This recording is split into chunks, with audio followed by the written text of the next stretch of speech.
Math solving এ আজকে আমরা semiconductor নিয়ে আলোচনা করব। সেমিকন্ডাক্টরে আমাদের প্রথমে আছে জাংশনের গতীয় রোধ নির্ণয় সংক্রান্ত। সো প্রথমে আমরা চলে আসি যে জাংশনের গতীয় রোধ নির্ণয় সংক্রান্ত অঙ্কগুলোতে কি কি করতে হবে।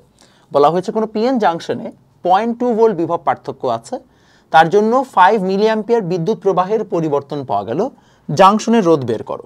অর্থাৎ in a PN junction, in a PN junction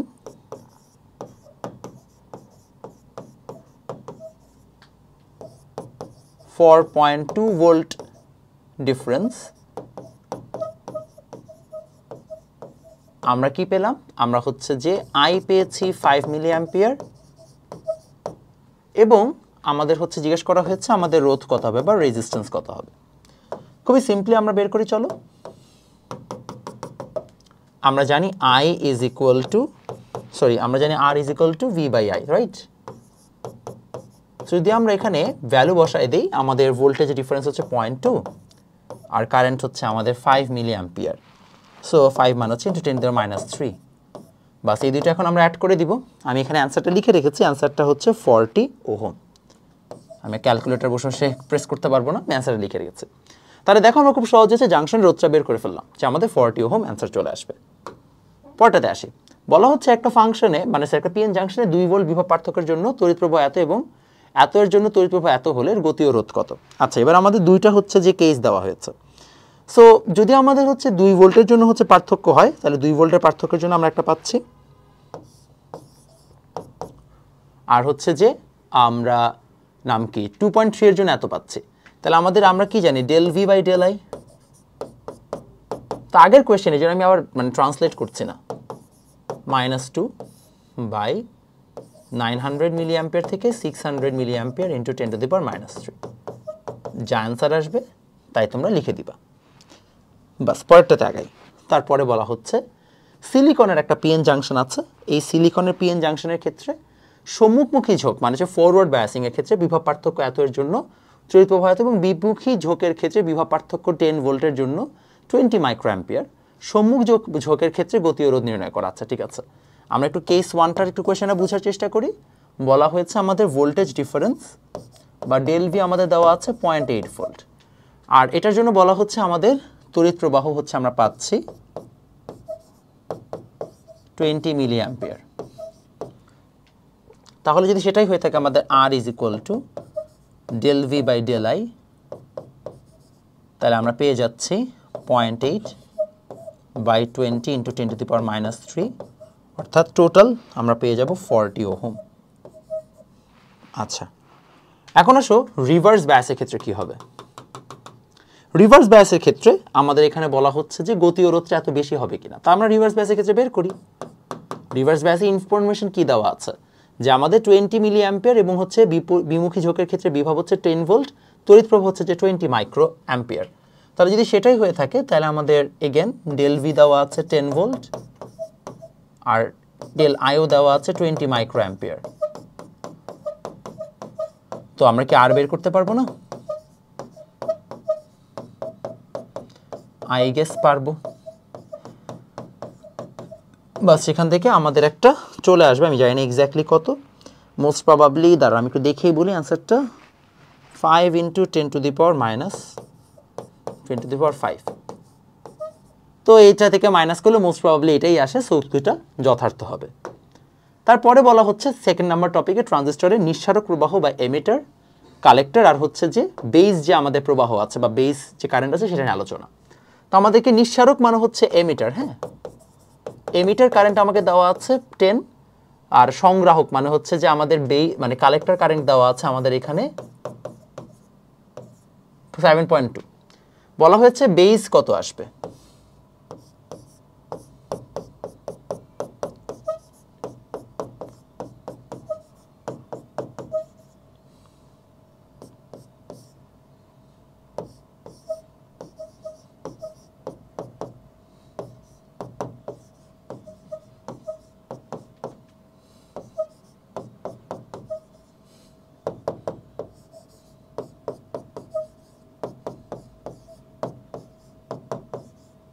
I guess এটা থেকে সহজ কোয়েশ্চেনই হয় না, জাস্ট একটা ছোট্ট ফর্মুলার অ্যাপ্লিকেশন। ক্লিয়ার? কারো কনফিউশন আছে? আমরা জানি এমিটার আর হচ্ছে যে বেজ আর কালেক্টরের মধ্যে সম্পর্ক কি, জাস্ট মাইনাস করে দিব। তারপরে বলা হচ্ছে যে আমাদের কমন বেজ, সো কমন বেজের ক্ষেত্রে হচ্ছে যে আমাদের কালেক্টর কারেন্ট দেওয়া আছে 0.95 আর হচ্ছে পিট প্রবাহ মানে হচ্ছে যে বেস কারেন্ট দেওয়া আছে, তো নিঃসারক প্রবাহ কত? আচ্ছা, তো টেকনিক্যালি এমিটার কারেন্ট কত? আমরা তো জানি এমিটার কারেন্ট হচ্ছে এই দুটার যোগফল। তো এগেইন সোজা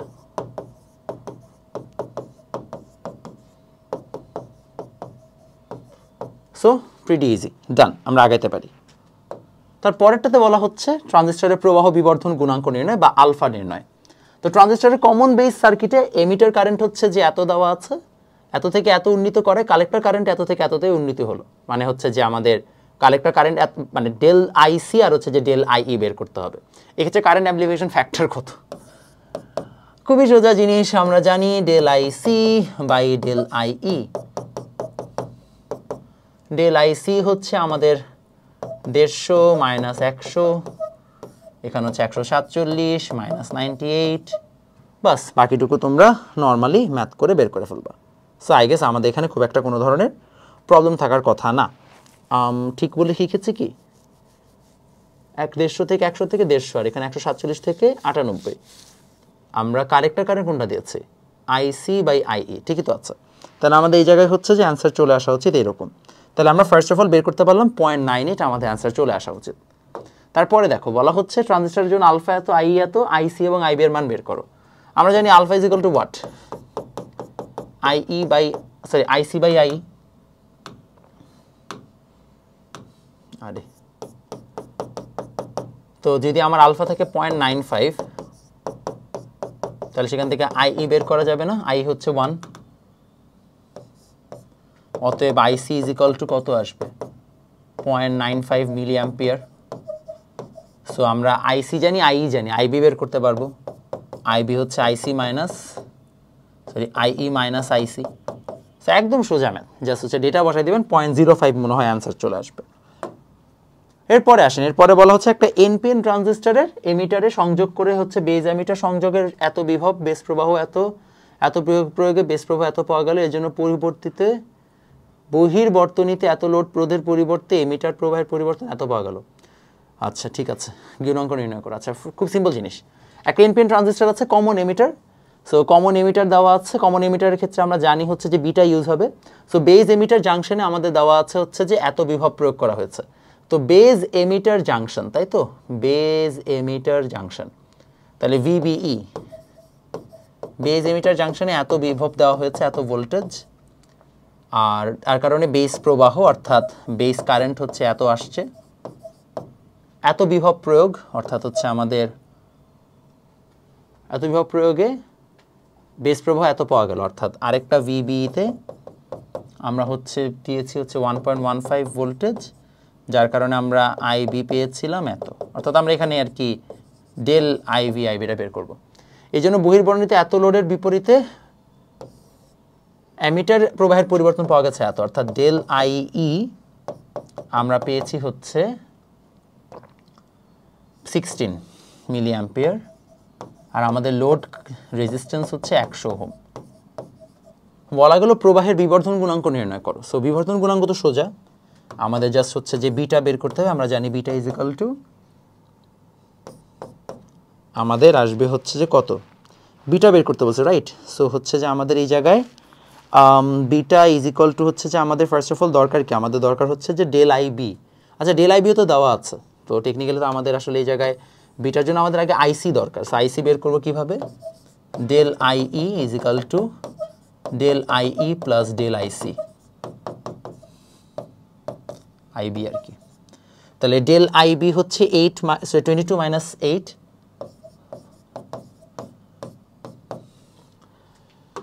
এটা হচ্ছে আইসি,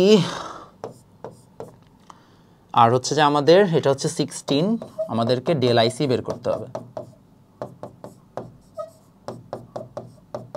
সো ডেল আইসি আমাদের চলে আসবে 2 মিলি অ্যাম্পিয়ার।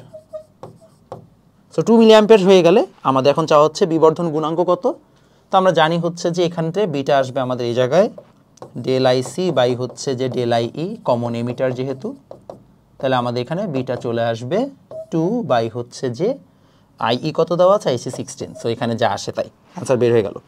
এখন 2 নম্বরটা হচ্ছে মেইন ঝামেলা, ট্রানজিস্টরটির বিবর্ধন বৃদ্ধি করতে কি পদক্ষেপ নেওয়া উচিত। এখন ট্রানজিস্টরের বিবর্ধন যদি বৃদ্ধি করতে হয় তাহলে হচ্ছে যে আমাদের টেকনিক্যালি কি করা লাগবে। টেকনিক্যালি হচ্ছে আমাদের ভিবিই যেটা, সেই ভিবিইটা হচ্ছে যে মানে আমরা বিবর্ধন যদি বাড়াইতে চাই, বিবর্ধন বাড়ানোর জন্য আমাদের আইসি কারেন্টটা বাড়ানো দরকার। তো আইসি কারেন্টটা যদি আমাদেরকে বাড়াইতে হয়, ইন মোস্ট কেসেস আমরা জাস্ট সিম্পলি একটা কাজ করতে পারি যে আমাদের এখানে কালেক্টরের যে প্রবাহটা আছে সেটা নির্ভর করবেই হচ্ছে যে আমাদের বেজ আর কালেক্টরের হচ্ছে যে ভোল্টেজের উপর, অর্থাৎ ভিবিইর উপরে। তাহলে আমরা চেষ্টা করলে যেটা করতে পারি, আমরা বেজ আর কালেক্টরের মধ্যে যে ভোল্টেজটা আছে, সেই বেজ আর কালেক্টরের মধ্যে যে ভোল্টেজ মানে বেজ আর কালেক্টরের মধ্যে যে ভোল্টেজটা আছে সেটাকে যদি আমরা সামহাও ইনক্রিজ করতে পারি তাহলে ট্রানজিস্টরটার বিবর্ধন বৃদ্ধি পাবে। অর্থাৎ আমাদের যে বেজ আর কালেক্টরের মধ্যে ভোল্টেজ থাকে এটাকে যদি আমরা ইনক্রিজ করে দেই তাহলে অটোমেটিক্যালি ট্রানজিস্টরটার বিবর্ধন বা অ্যাম্প্লিফিকেশনটা আমাদের ইনক্রিজ করবে। ওইটা জাস্ট নর্মাল কথাবার্তা। এখন আসেন ট্রানজিস্টর আইবি দেওয়া আছে, আইসি দেওয়া আছে, বিটা কত, এটা তো একেবারেই সোজা। আমরা কি জানি, বাস এটা বের করে দিবেন, যা আসবে তাই। বাস আমাদের কারেন্ট গেইন বা হচ্ছে যে বিটা মানে বিটা চলে আসবে যে কারেন্ট গেইন কত। একটি কমন এমিটার বিবর্ধনে ট্রানজিস্টরের জন্য বিটা এত, আইবি এত, আলফা আর হচ্ছে এত বের করো। আমরা জানি alpha is equal to what, alpha is equal to আমাদের অলরেডি জানা আছে হচ্ছে যে কি বলে এটাকে, beta by 1 plus beta, so 100 by 1 plus 100, 100 by 101, যাই হোক একটা আসবে। এখন আমাদের বলা হয়েছে আইবি আইসি এগুলো বের করো। আমরা এটা জানি আলফা ইজ ইকুয়াল টু হচ্ছে আইসি বাই হচ্ছে আইবি, আর বিটার ক্ষেত্রে হচ্ছে যে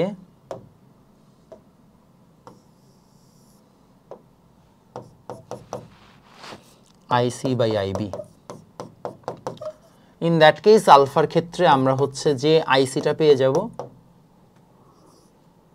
আচ্ছা আমরা এখান থেকে হচ্ছে যে আইসিটা বের করি।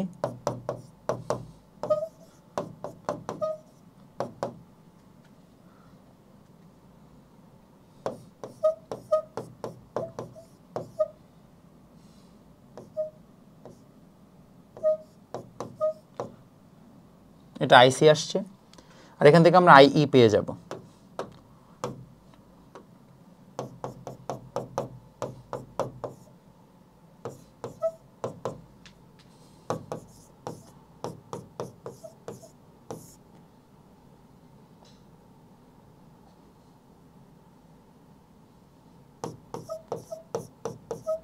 এই হচ্ছে আমাদের অ্যান্সার। মানে ট্রানজিস্টরের সব ম্যাথই সোজা, জাস্ট বুয়েটে এক বছর একটা কঠিন ম্যাথ আসছিল, বাকি কোনোবারই ট্রানজিস্টরের কঠিন ম্যাথ আসে না। ট্রানজিস্টরের বিবর্ধন গুণাঙ্ক হচ্ছে বিটা দেওয়া আছে। দেখা হচ্ছে ট্রানজিস্টরটি এমিটার কারেন্ট বেস কারেন্টারের দেখা হচ্ছে ট্রানজিস্টরটির এমিটার কারেন্ট বেস কারেন্টের দ্বিগুণ, এমিটার কারেন্ট বেস কারেন্টের দ্বিগুণ। আচ্ছা আমরা জানি beta is equal to IC by IE, sorry IC by হচ্ছে যে হ্যাঁ আইসি বাই আই, ঠিকই আছে, আইসি বাই হচ্ছে যে sorry IC by IB, sorry IC by IB. So যদি আমাদের বিটা আইসি বাই আইবি হয় তাহলে IC is equal to IB. ও তো সোজা, আমরা জানি IE is equal to IC plus IB, তাহলে 2IB, শেষ, একদম ইজি। তারপরে চলে আসেন আমাদের হচ্ছে যে আর বেশি টপিক নাই, জাস্ট হচ্ছে যে আর 3টা টপিক আছে। তো তারপরে বলা হচ্ছে যে দেখাও যে এটা আমরা অলরেডি প্রমাণ করেছি, তারপরে যদি কারো প্রমাণের দরকার হয়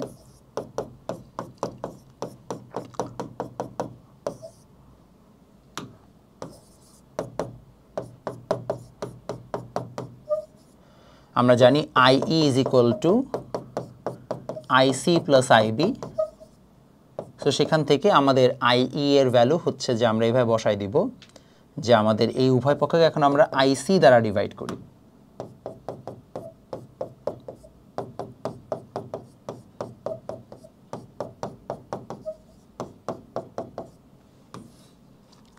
ডিভাইড করলে এটা 1 বাই আলফা, 1 প্লাস হচ্ছে যে এগেন 1 বাই বিটা, সেখান থেকে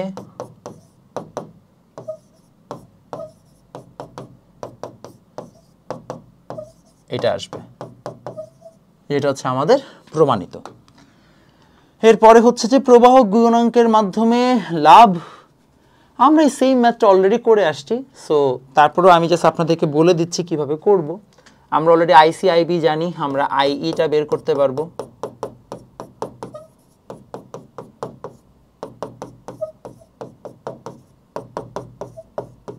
তারপরে যদি আমাদের আইই দরকার হয় তাহলে আই ইজ ইকুয়াল টু আমরা জানি হচ্ছে, সরি, আমার যদি আলফা দরকার হয় আমরা পারি alpha is equal to IC by IE. হ্যাঁ, সো আইসি হচ্ছে 5 আর আইই হচ্ছে 105, ওইদিকে বিটা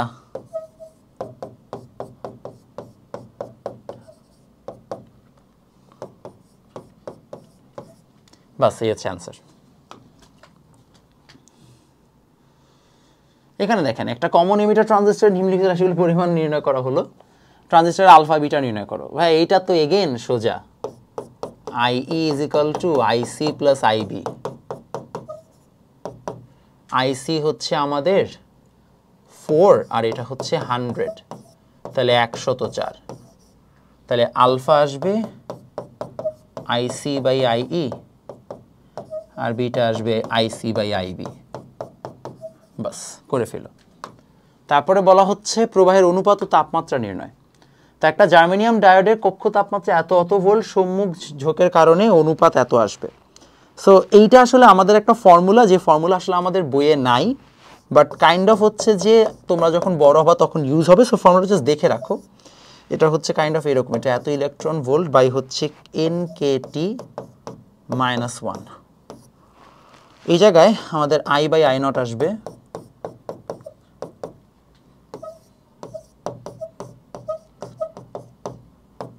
-1 হইলে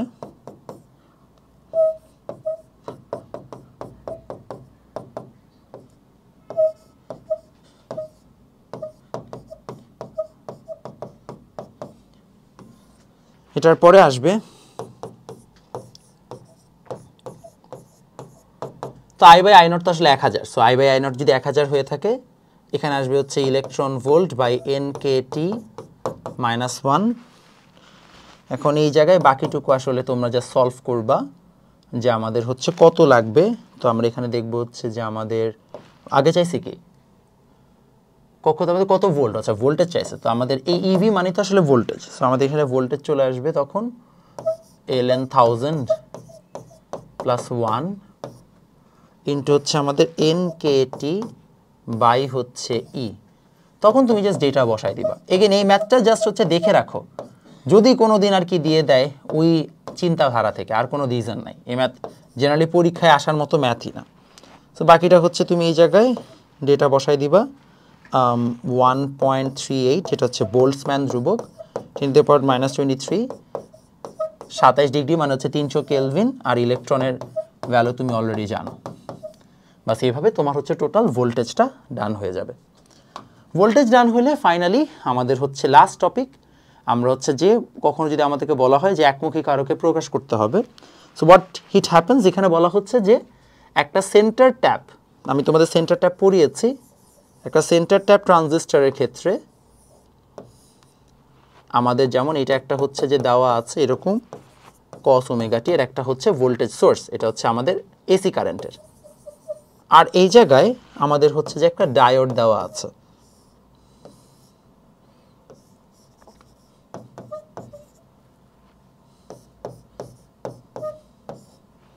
এটা আমাদের ডায়োড 2।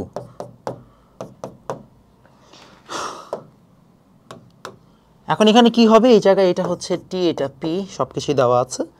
আমাদের বলা হচ্ছে যে ভাইয়া এই জায়গায় আমাদের মুখ্য কুণ্ডলী, অর্থাৎ এটা হচ্ছে আমাদের প্রাইমারি মুখ্য কুণ্ডলী, এটা হচ্ছে সেকেন্ডারি। তো এখানে দেওয়া আছে 1000 সংখ্যা, গৌণ কুণ্ডলীর পাক সংখ্যা হচ্ছে 100, তাহলে এটার হচ্ছে যে আমাদের পাক সংখ্যা 1000, এটা 100। তো বলা হলো যে প্রবাহ বিভবের পিক মান কত হবে। তো আমাদের পিক মান কত হবে সেটা বের করতে বলা হয়েছে। পিক মান কত হবে এটা বের করার জন্য, এটা আমাদের লাস্ট ম্যাথ, আমাদের এই টাইপের ঝামেলা মার্কা ম্যাথ নাই। সো আমরা এখানে একটু বোঝার চেষ্টা করি। আমরা অলরেডি জানি যে ছোটবেলা আমরা এই জিনিসটা শিখে আসছিলাম, তোমাদের যদি মনে থাকে, ভোল্টেজ ভিপি বাই ভিএস, অর্থাৎ ভোল্টেজের যে আমাদের রেশিওটা আছে সেই রেশিওটা যদি আমরা খেয়াল করে দেখি তাহলে সেটা হচ্ছে এনপি বাই এনএস এর সমান, পাক সংখ্যার সমান। তাহলে আমাদের এই জায়গায় আমরা যদি একটু বোঝার চেষ্টা করি, আমরা যদি এখন সেকেন্ডারি কি বলে এটাকে কুণ্ডলিতে আমরা যদি হচ্ছে যে ভোল্টেজটা জানতে চাই, তাহলে আমাদের লাগবে কি ভিপি এনএস বাই এনপি। তাহলে 10 ইন্টু 100 বাই হচ্ছে 1000, যা যা ডেটা দেওয়া আছে বসাই দিলে আমাদের এখানে, কারণ এখানে আমাদের কিন্তু হাইয়েস্ট হচ্ছে যে 10 ভোল্ট, তাহলে আমরা এখানে ভোল্টেজটা বসাই দিলে আমাদের 1 ভোল্ট আসতেছে। যদি 1 ভোল্ট চলে আসে, এখন আমাদের কি চাইছে? আমাদের চাইছে হচ্ছে যে আমাদের লোডে পিক মান কত হবে, প্রবাহ, তড়িৎ প্রবাহ, বিভবের পিক মান কত। তো বিভব তো আমরা পেয়ে গেছি, পিক মান কত, তড়িৎ প্রবাহটা বের করতে হবে। তো তড়িৎ প্রবাহ আমরা কি জানি, আমাদের প্রাইমারিতে তড়িৎ প্রবাহ হচ্ছে যে এত, এটা লোড কারেন্ট। তো আমাদের যদি হচ্ছে যে মানে কারেন্ট বের করতে হয়,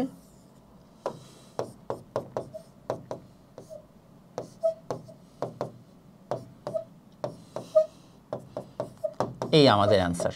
সো সোজা জিনিস, জাস্ট এটা নর্মাল একটা ম্যাথ, জাস্ট এটাকে সেন্টার ট্যাপ টুপ দিয়ে তোমাদেরকে একটু ভয় দেখানোর চেষ্টা করছি। আমি একটা ম্যাথ এখানে করাইনি, সেটা হচ্ছে বুয়েট অ্যাডমিশন টেস্টের ম্যাথটা আসছে, ওটা মোস্ট প্রবাবলি এখন করায়ও লাভ নাই, কারণ এটার জন্য তোমাদের, আমি জানি না তোমার কতটুকু মানে হচ্ছে যে বেসিক আইডিয়া আছে তোমাদের অন্যান্য চ্যাপ্টার, বিকজ এটা 2টা চ্যাপ্টার মিলানো পড়াশোনা। বাট ওই ম্যাথটা জাস্ট হচ্ছে তোমাদের এক্সট্রা করতে হবে, যেটা বুয়েটে হচ্ছে যে একবার দিয়েছিল। এটা বাদে আর কোনো সেরকম ম্যাথ চ্যাট নাই। আশা করি তোমরা সবাই হচ্ছে যে এই পুরো এন্টায়ার চ্যাপ্টারে যত টাইপের ম্যাথ আছে সেটা বুঝতে পারছো। খুবই সোজা একটা chapter in terms of math, খুব একটা ঘোরানো পেঁচানো ম্যাথ এইচএসসিতে আসে না।